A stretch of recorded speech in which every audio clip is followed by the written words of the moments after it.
Welcome back to civil tech. അപ്പോൾ നമ്മൾ ഇനി ഡിസ്കസ് ചെയ്യാൻ പോകുന്നത് മൊഡ്യൂൾ 3 തന്നെ കനാലിൻ്റെ ക്ലാസിഫിക്കേഷനും ക്രോസ് സെക്ഷനും ആണ്. ഫസ്റ്റ് ക്ലാസിഫിക്കേഷൻ പറഞ്ഞിരിക്കുന്നത് ബേസ്ഡ് ഓൺ ഫങ്ഷൻ ആണ്. അതിൽ ഫീഡർ കനാലാണ് ആദ്യം നമ്മൾ നോക്കാൻ പോകുന്നത്. ഫീഡർ കനാൽ എന്ന് പറയുമ്പോൾ കനാൽ ഫീഡ് ചെയ്യാൻ വേണ്ടിയിട്ട് മാത്രം, മറ്റൊരു കനാലിൽ നിന്ന് ഫീഡ് ചെയ്യാൻ വേണ്ടി മാത്രമാണ് ഒരു കനാൽ യൂസ് ചെയ്യുന്നതെങ്കിൽ അതിനെ ഫീഡർ കനാൽ എന്നാണ് പറയുന്നത്.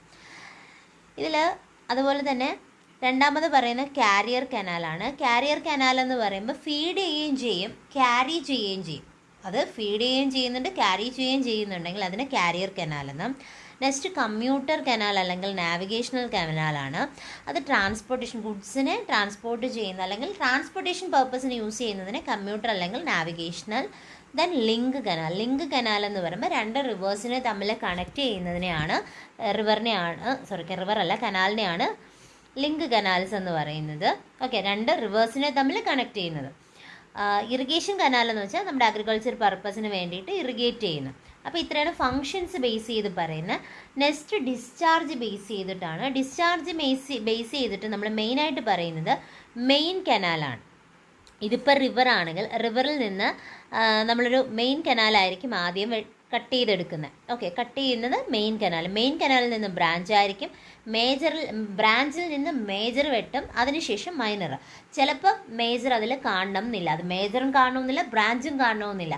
അതൊക്കെ നമ്മുടെ ആ ഒരു സറൗണ്ടിങ്സും കാര്യങ്ങളും നോക്കിയിട്ടാണ് വരുന്നത്. അപ്പോൾ ക്ലാസിഫിക്കേഷൻസ് നോക്കുമ്പോൾ നമുക്ക് എല്ലാം പഠിക്കേണ്ടതുണ്ട്. Main canal, branch canal, major canal, minor canal, അതുപോലെ തന്നെ വാട്ടർ കോഴ്സ്. ഇത്രയും കാര്യങ്ങളാണ് നമുക്ക് നോക്കേണ്ടത്. സോ ഫസ്റ്റ് നമുക്ക് മെയിൻ കനാൽ നോക്കാം. മെയിൻ കനാൽ എന്ന് പറയുമ്പോഴത്തേക്കും നമ്മുടെ റിവറിൽ നിന്ന് ഡയറക്റ്റ് വെള്ളം വരുന്നത് മെയിൻ കനാലിലാണ്. ഇതിൽ ഡയറക്റ്റ് ഇറിഗേഷൻ ഇല്ല, എന്ന് വെച്ചാൽ പാടത്തേക്ക് ഫാമിലോട്ട് ഡയറക്റ്റ് ഇറിഗേറ്റ് ചെയ്യുന്നില്ല.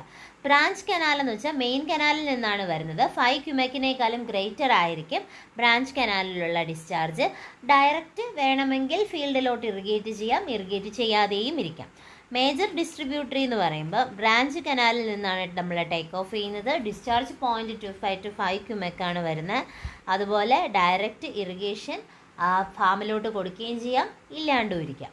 നെക്സ്റ്റ് മൈനർ ഡിസ്ട്രിബ്യൂട്ടറി ആണ്. മൈനർ ഡിസ്ട്രിബ്യൂട്ടറി എന്ന് പറയുന്നത് മേജർ ഡിസ്ട്രിബ്യൂട്ടറി അല്ലെങ്കിൽ മേജർ ഡിസ്ട്രിബ്യൂട്ടറിയിൽ നിന്നായിരിക്കും നമ്മൾ വാട്ടർ എടുക്കുന്നത്. അതിൻ്റെ ഡിസ്ചാർജ് 0.25 ക്യുമെക്കാണ്. ഡയറക്റ്റ് ഇറിഗേഷൻ ആയിരിക്കും ഉണ്ടാവുക. അതുപോലെ തന്നെ മൈനേഴ്സാണ് പറയുന്നത്. ഇനി ലാസ്റ്റ് നമ്മുടെ ഫീൽഡിലോട്ട് പോകുന്ന ആ ഒരു വാട്ടർ എവിടെ നിന്ന് വെച്ചാൽ ഫീൽഡ് ചാനലിൽ നിന്നാണ്, അല്ലെങ്കിൽ വാട്ടർ കോഴ്സ് എന്ന് പറയാം. ചെറിയൊരു ചാനലാണ്. ഡയറക്റ്റ് ഫീൽഡിലോട്ട് പോകുന്നത് എന്താണ്? വാട്ടർ കോഴ്സാണ്. ഇനി അടുത്ത് പറയുന്ന ക്ലാസിഫിക്കേഷൻ എന്ന് പറഞ്ഞാൽ അലൈൻമെൻറ്റ് ബേസ് ചെയ്തിട്ടുള്ളതാണ്. അലൈൻമെൻറ്റ് ബേസ് ചെയ്തിട്ടെന്ന് പറയുമ്പോൾ ഫസ്റ്റ് വൺ റിഡ്ജ് കനാൽ അല്ലെങ്കിൽ വാട്ടർ ഷെഡ് കനാലാണ്. അത് വേറൊന്നുമല്ല, aligned along the ridge or natural watershed. റിഡ്ജിന് അല്ലെങ്കിൽ നാച്ചുറൽ ഷെഡിന് അലൈൻ ചെയ്ത് അതിന് അലോങ് ആയിട്ട് അലൈൻ ചെയ്തിരിക്കുകയാണെങ്കിൽ അതിനെയാണ് റിഡ്ജ് കനാൽ എന്ന് പറയുന്നത്. അതുപോലെ തന്നെ രണ്ട് സൈഡ്സിൽ ഇറിഗേറ്റ് ചെയ്യാൻ പറ്റും, എന്ന് വെച്ചാൽ ആ ഒരു അത്രയും പീക്ക് ഓൾട്ടിറ്റ്യൂഡിലുള്ള സംഭവമാണ്. അപ്പോൾ അതുകൊണ്ട് തന്നെ ആ രണ്ട് സൈഡിലും നമുക്ക് എന്ത് ചെയ്യാൻ പറ്റും? ഇറിഗേഷൻ പ്രൊവൈഡ് ചെയ്യാൻ പറ്റും. അതുപോലെ തന്നെ ഹയർ കമാൻഡ് ഏരിയ ആണ്. ഇവിടെ ക്രോസ് ഡ്രെയിനേജ് വർക്ക്സിൻ്റെ ആവശ്യമൊന്നും ഇല്ല. അപ്പോൾ aligned along the ridge or natural water shed line and it can be irrigate area on both sides. Irrigation is possible. The canal has a higher command area. Cross drainage works are eliminated. It running at the peak altitude of the area. Next contour കനാലാണ്. Contour canal വേറെ ഒന്നുമില്ല. ഇപ്പോൾ ഒരു contour area ഉണ്ടെങ്കിൽ, ഇതൊരു contour area ആണെന്ന് ഇരിക്കട്ടെ. ഈ കോണ്ടൂർ ഏരിയയ്ക്ക് പാരലലായിട്ടാണ് കനാൽ ഒഴുകുന്നതെങ്കിൽ അതിനെയാണ് കോണ്ടൂർ കനാൽ എന്ന് പറയുന്നത്. ഇമ്പോർട്ടൻ്റ് ആണ് പാരലൽ. കോണ്ടൂർ ഏരിയയ്ക്ക് പാരലലായിട്ടാണ് കനാൽ പോകുന്നതെങ്കിൽ കോണ്ടൂർ കനാലാണ്. ഇതിന് നമ്മൾ സിംഗിൾ ബൺ കനാൽ എന്നും പറയാറുണ്ട്. വൺ സൈഡ് ഇറിഗേഷൻ മാത്രമേ പോസിബിൾ ആയിട്ട് വരുള്ളൂ. അതുപോലെ ക്രോസ് ഡ്രെയിനേജ് വർക്കിൻ്റെ ആവശ്യമുണ്ട്. Aligned parallel to contour, it is also known as a single bund canal. Irrigate area only one side and cross drainage works are required as contour canal has to cross drainage. Next side slope കനാലാണ്. Side slope canal എന്ന് പറഞ്ഞാൽ വേറെ ഒന്നുമില്ല, ഇതിപ്പോൾ contour ആണെങ്കിൽ കോണ്ടൂറിന് perpendicular ആകുന്ന രീതിയിലായിരിക്കും side slope canal ചെയ്തിട്ടുണ്ടാവുക. അതിനെ ഡബിൾ ബണ്ട് കനാൽ എന്ന് പറയുന്നുണ്ട്. അതുപോലെ തന്നെ ക്രോസ് ഡ്രെയിനേജ് വർക്കിൻ്റെ ആവശ്യം ഇല്ല. It is also known as double bund canal, aligned perpendicular to contour. No cross drainage works are required. Canal is nearly parallel to the natural drainage. Okay, ഇത്രയാണ് ഇതിൻ്റെ ക്ലാസിഫിക്കേഷൻസിൽ വരുന്നത്. ഇനി സോഴ്സ് ബേസ് ചെയ്ത് നമ്മൾ classification പറയുകയാണെങ്കിൽ ഫസ്റ്റ് വൺ പെർമനൻ്റ് കനാൽ. ഈ permanent canal തന്നെ എത്രയാണ്? 2 ടൈപ്പിലുണ്ട്, പെർണിയലും നോൺ പെർണിയലും. പെർമനൻ്റ് കനാൽ എന്ന് വെച്ചാൽ വാട്ടർ കണ്ടിന്യൂസ് ആയിട്ട് സപ്ലൈ ഉള്ളതുകൊണ്ടാണ് പെർണിയൽ എന്ന് പറയുന്നത്. അതിലും continuous, correct continuous through out the ഇയറിൽ കംപ്ലീറ്റ് ആയിട്ടുണ്ടെങ്കിൽ അതിന് പെർണിയൽ എന്നും, ഇടയ്ക്കിടയ്ക്ക് മാത്രമേ ഉള്ളൂ എങ്കിൽ അതിന് നോൺ പെർണിയൽ എന്നായിരിക്കും പറയുന്നത്. ഫ്ലഡ് ഇല്ലാത്ത സമയത്തിലും വെള്ളം കാണും, പക്ഷേ അതിന് നോൺ പെർണിയൽ എന്നാണ് പറയുന്നത്. രണ്ടാമത്തെ ടൈപ്പാണ് ഇനണ്ടേഷൻ കനാൽ. ഇനണ്ടേഷൻ എന്ന് വെച്ചാൽ ഫ്ലഡ് വാട്ടർ ഉള്ള സമയത്ത് മാത്രമേ നമുക്ക്, എന്ന് വെച്ചാൽ ഫ്ലഡ് വരുന്ന സമയത്ത് വാട്ടർ കാണും, അല്ലെങ്കിൽ അത്രയും ശക്തമായ മഴ പെയ്യുന്ന സമയത്ത് മാത്രമേ അവിടെ വെള്ളം കാണുകയുള്ളൂ എങ്കിൽ അങ്ങനത്തെ കനാലിന് ഇനണ്ടേഷൻ കനാൽ എന്ന് പറയാം. അടുത്ത ക്ലാസിഫിക്കേഷൻ ഫിനാൻഷ്യൽ ഔട്ട്പുട്ട് ബേസ് ചെയ്തിട്ടാണ്. പ്രൊഡക്റ്റീവും ഉണ്ട്, അതുപോലെ തന്നെ പ്രൊട്ടക്റ്റീവും ഉണ്ട്. എന്താണ് പ്രൊഡക്റ്റീവ് എന്ന് ചോദിച്ചാൽ, ഇപ്പോൾ നമുക്ക് ക്രോപ്പ് ഈൽഡ് ചെയ്തിട്ട് നമുക്കതിൽ നിന്ന് റവന്യൂ കിട്ടുകയാണ്, അതാണ് മെയിൻ. റവന്യൂ കിട്ടുകയാണെങ്കിൽ അതിനെയാണ് നമ്മൾ എന്ത് പറയുന്നത്? പ്രൊഡക്റ്റീവ് കനാൽ എന്ന് പറയുന്നത്. ഇനി പ്രൊട്ടക്റ്റീവ് എന്ന് പറഞ്ഞാൽ ഇപ്പോൾ ഫെമൈൻ ഏരിയയിൽ എന്ന് വെച്ചാൽ അത്യാവശ്യം ദാരിദ്ര്യം ഉള്ള ഏരിയയിലൊക്കെ പോവുകയാണെങ്കിൽ അവിടെ ഫുഡിന് വേണ്ടിയിട്ടായിരിക്കും അവിടെ കൾട്ടിവേറ്റ് ചെയ്യുന്നത്. സോ അതിനെയാണ് നമ്മൾ പ്രൊട്ടക്റ്റീവ് കനാൽ എന്ന് പറയുന്നത്. yield enough revenue to cover up its running cost. Protective canal constructed as a relief work during famine. അടുത്ത ക്ലാസിഫിക്കേഷൻ എന്ന് പറയുന്നത് ലൈനിങ് ബേസ് ചെയ്തിട്ടാണ്. 2 ടൈപ്പ് ഉണ്ട്, ലൈൻഡ് കനാലും ഉണ്ട്, അൺലൈൻഡ് കനാലും ഉണ്ട്. ലൈൻഡ് കനാൽ എന്ന് വെച്ചാൽ നമ്മുടെ കനാലിൽ തന്നെ അകത്ത് കോൺക്രീറ്റിൻ്റെ ഒരു ലെയർ പോലെയൊക്കെ ലൈൻ ചെയ്തിട്ടുണ്ടാവും സീപ്പേജ് ഒക്കെ കുറയ്ക്കാൻ വേണ്ടി. അതാണ് lined canal. A line canal is provided with a lining of impervious materials or its bed and bank to prevent the seepage of water. An unlined canal, bed and banks made up of natural soil, high seepage and water losses. വേറെ ഒന്നുമല്ല, lining കൊടുത്തില്ല എങ്കിൽ അതിനെയാണ് unlined എന്ന് പറയുന്നത്.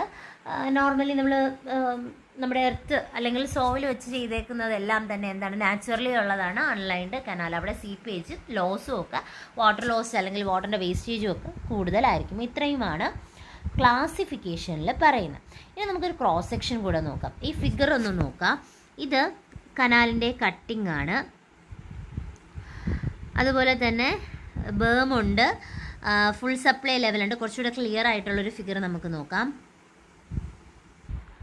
Okay, ഇതിൽ നോക്കിക്കേ, cutting ഉണ്ട്, അതുപോലെ തന്നെ കട്ടിങ് കഴിഞ്ഞിട്ട് അടുത്ത് നമ്മളൊരു ടേം കട്ടിങ്ങും ഫില്ലിങ്ങും നമുക്ക് കാണിച്ചിട്ടുണ്ട്. ഫില്ലിങ്ങിന് തന്നെയാണ് നമ്മൾ ബാങ്ക് എന്ന് പറയുന്നത്. ഇതിൽ മെയിനായിട്ടുള്ളത് ബേം എന്ന് പറഞ്ഞാൽ കട്ടിങ്ങിൻ്റെ ടോപ്പ് പോർഷനും അതുപോലെ തന്നെ ഫില്ലിങ്ങിൻ്റെ ബോട്ടം പോർഷനും.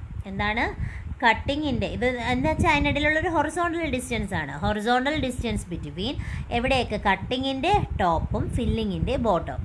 അപ്പോൾ എങ്ങനെ പറയാം? Horizontal distance between top of the cutting and bottom of filling. അതിനെയാണ് നമ്മൾ എന്തെന്ന് പറയുന്നത്? ബേം എന്ന് പറയുന്നത്. ഇല്ലെങ്കിൽ നമുക്ക് വേറെ രീതിയിൽ പറയാം, ഇന്നർ ടോ ഓഫ് ബാങ്ക് എന്നും പറയാം. Inner toe of bank. ഇനി അടുത്തപ്പോൾ ബേമായി.